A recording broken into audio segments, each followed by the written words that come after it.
رسول اللہ نے ارشاد فرمایا، صدقہ غضب الہی کو بجھاتا ہے اور بری موت سے بچاتا ہے۔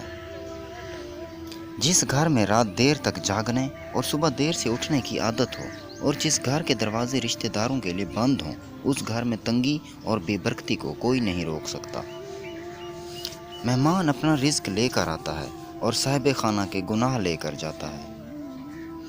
موت کی آرزو مت کرو، اگر تم نیک ہو تو شاید زیادہ نیکی کر سکو، اور اگر بدکار ہو تو شاید توبہ کر کے اللہ تعالیٰ کو راضی کر سکو۔ نیت کتنی بھی اچھی ہو، لیکن دنیا تمہیں دکھاوے سے جانتی ہے، اور دکھاوا کتنا بھی اچھا ہو، اللہ تعالیٰ تمہاری نیت سے جانتا ہے۔ اللہ تعالیٰ جب کسی بندے کی اصلاح مطلوب چاہتا ہے تو اسے کم بولنے، کم کھانے اور کم سونے کا الہام فرماتا ہے۔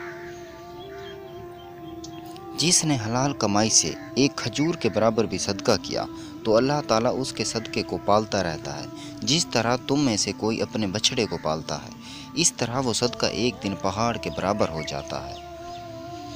رات کا کھانا مت چھوڑو، چاہے ایک کھجور کیوں نہ ہو، کیونکہ رات کا کھانا چھوڑنا آدمی کو ضعیف کر دیتا ہے۔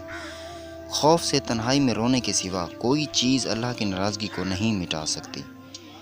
اللہ اس شخص کو آباد رکھتا ہے جو حدیث سن کر دوسروں تک پہنچاتا ہے۔